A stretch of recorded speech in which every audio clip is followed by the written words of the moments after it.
Hi everyone, welcome back to another sit down video with me. And I'm honestly starting to love these sit down and talk to you guys videos more. It's a lot easier to record and just say everything I want to rather than like move around and stuff, you know? You know what I'm saying? Anyways, it's Karishma here. I'm 16 years old and I follow gluten-free plant-based diet, so I like to share what I eat and cut my hair and I look so different and I'm not vibing with this. I love to share what I eat and do in a day, and in my last video I mentioned that I would come out with, or like last something like that video, I mentioned I would come out with a video to share some tips when you go out to eat with a gluten-free diet, especially if you have celiac. It's a little hard to, go out and eat. Okay, I was trying to find the list I made. It's a little hard to go out and eat and stay safe, but I thought I would do whatever I can to help you guys as part of this channel. I feel like it's my responsibility to be like a little parent to all the newly diagnosed celiac people out there. So let's just get into my top 7 tips to go out and dine with celiac disease. Now, I don't like to call it celiac disease because it's not a disease, no. So, top 7 tips to dine out with a gluten-free diet. Let's go. Also, I'm thirsty.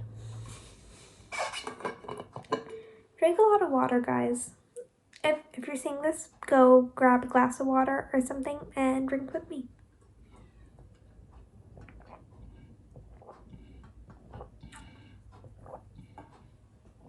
Much better. Okay, tip number 1 is to search up the menu before you go. And I know you've probably heard this so many times, but it works. It's the best thing you can do. Any new restaurant, any new place, just go online and search up the menu. See if you actually have any options. Because, like, if you go there and you find out that it's a bakery with bread, what are you gonna get? You see what I'm saying? So just search up the menu before, and then always remember, salads could be your best friend or your worst enemy when it comes to this. So what I mean by that is, if there's this open salad bar and you have your lettuce right here and then there's croutons right here, what's going to happen is the croutons could go into the lettuce and boom, there's gluten in your salad. But if it's just like a pre-made salad without any cross-contamination, salads are great, and there you go, you have one menu item you can have. But just always search up the menu before you go to a restaurant if it's online, because it's going to make things a lot easier. It's going to make you a lot calmer because you're going to know that, yes, I have these options. So tip number 2 is something not a lot of people realize they should be doing, but if you have an open kitchen, like you go to a restaurant and you can see the kitchen from where you are sitting, watch the people prepare your meals. Now, this is something that happened to my parents. I wasn't there, but my mom also is celiac, and she went out for Mediterranean food, and they gave her salad with pita bread on top. And so she sends it back, and she's like, I can't have this. And they just remove it and give it back. And obviously there's cross-contamination with that. And then, she'd be sick, and that's not fun. So just watch what they're doing to make sure they're not cross-contaminating your food, or like they don't put croutons on your salad and then pick them off, or that they don't use this ingredient or something. Just watch them. It doesn't hurt to watch. Honestly, the reason there's an open kitchen is so that you can watch them cook their food, so it's not like gonna be offensive to anyone. I know sometimes it's awkward to watch people make you food, but really, just do it. Your health is more important than your dignity at some points. I keep on getting notifications for school in the middle of times when I don't want notifications for school. Tip number 3. Don't trust anyone. I sound like such a psychopath when I say that, but you're the only one who knows what you can and cannot eat. The same people who will offer you food and be like, oh, this is gluten-free, will be the same people who ask you, does rice have gluten in it? Come on, people don't know. And at the same time, well, it's free of wheat, so barley's gluten-free. No, it isn't. You get what I'm saying? You're the only one who knows what you can truly digest and what you can truly have. So don't trust anyone when they just give you food without ingredients on it that says this is gluten-free. You want the full ingredients of everything you're eating all the time. It helps. If you feel like a server or waiter at a restaurant is unsure about something being gluten-free, don't trust them if they're like, yeah, I think that's gluten-free. No, don't trust them. Just don't trust people. You're the only one who knows. And it's honestly better to sound like a psychopath in public than to risk your whole health. So I think that's very self-explanatory. Just don't trust people. Trust yourself. Do your research. You know what you can have, what you can't have, what you can digest, and what you can't. Don't trust the others. Tip number 4. This is something a lot of people don't realize, but if you have celiac, you are so sensitive. So ask your waiter, server, manager, cook, whatever, about shared surfaces. So I know a lot of fast food places, even if they have gluten-free options, they'll fry breadcrumbs and coated chicken and chicken wings. No, not chicken wings. What is that? What's that thing? It's chicken, but it's crunchy with breadcrumbs on it. Fried chicken. They'll fry fried chicken and then fry potato fries in the same fryer. The fried chicken has gluten, the potatoes don't. But then you put them in the same fryer and then there's gluten on your potato chips. So just ask about shared surfaces. Same thing goes for pans, if they're frying a tortilla or toasting a tortilla on a pan and then they'll cook your veggies on the same pan. I'm trying to come up with random food items. Your veggies will have the gluten that was in the tortilla in them, even though it's a small amount. If you have celiac, it will give you an allergic reaction. I've gotten those. So just ask, is this cooked on a shared surface with gluten? And most of the time they'll tell you.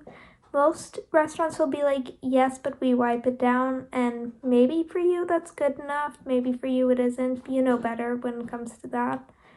Or they'll say, no, we have a separate pan, which is honestly the best thing ever. Number 5 is do your research about each cuisine you go out to eat.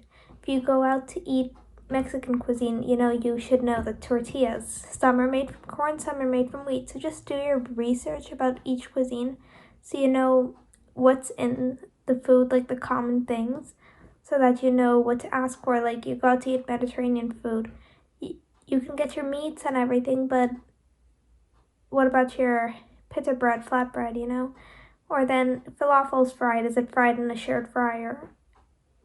So on and so forth. There's different cuisines that use different ingredients, and you just need to research it to know what those ingredients are. I think that's something that's really overlooked easily because sure, you have the basic thing that gluten is wheat, barley, and rye, but then you don't know where it's used in each cuisine. So just do your research about each cuisine. Number 6, second to last one, is always carry a safe food wherever you go. You go out, sometimes you just go out to eat with your friends. You couldn't research the menu beforehand. There's nothing there. You don't want to starve, so just carry something you can eat. It can be a protein bar. I would recommend carrying something packaged like a protein bar, I wouldn't say carry fruit, maybe a banana, but it doesn't last long. Something you could throw in your backpack or your purse or whatever and leave it there and not care about it. So protein bars, you get small packets of cookies. Anything really. Doesn't have to be great, just something that will ensure you don't starve and you're in a good mood, because I know hunger can sometimes leave people in bad moods. Some of my favorite snacks to carry around are protein bars. I love the brand Boo bars. RX bars are great. They're not vegan, but they're great. I eat them. Lara bars are great. So yeah, protein bars. Also nuts, trail mix. Although don't get prepackaged ones, just make your own. What else? Dried fruit, dates. Anything that has a very long-term expiration date is great and doesn't need to be refrigerated. Chips, crackers. Simple Meals now has tiny to-go packets of their crackers, so those are super convenient as well. Just always have something on you that you can eat just in case, you never know. And last one, number 7, is watch for reactions for up to 5 days later. About half a year to over a year ago, I made an Instagram post about this. But basically, if you eat a food that you could possibly be allergic to, or you go out to eat at a new place and you're not 100% sure, like, this is going to agree with me for sure, just watch to see if you have any reactions for 5 days later, because it takes 5 days for the food to fully pass through you and fully, like, every last morsel leave your digestive system. So just watch out to make sure you don't react, and that way you know, like, okay, well, this place didn't really agree with me, so I'm not going to go back, or this food didn't agree with me, so next time I'm not going to get this if I go back. So just check, normally 3 to 5 days, depending on your digestive system, so I recommend just check. Some of the symptoms you could face are acne breakouts.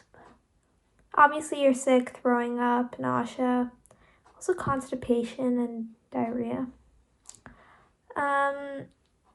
What else? You could get like rashes, hives. Everyone has different like ways to react, and I'm sure if you are very aware that you're allergic to gluten, you're gonna know how you react. And a little bonus tip for you guys, number 8. I know this was a 7-tip video, but number 8 is just enjoy yourself. Yeah, it's hard, but I mean, at the end of the day, enjoy. It's making memories and having those experiences are more worth fearing whether or not you're going to fall sick. So just enjoy the food, enjoy yourself, and enjoy going out to eat. And I hope that helped you guys. I really do. If you have more questions or you want a part 2, my dog drives me insane. I love him. I'm going to come a little closer so you can hear me. If you want some more tips, a part 2 to this video, or maybe like a vegan edition for this video, tips to go out and eat vegan, just let me know and I will make that. Comment down below for that, and like this video, subscribe to my channel, and follow me on Instagram, and I will see you guys next week.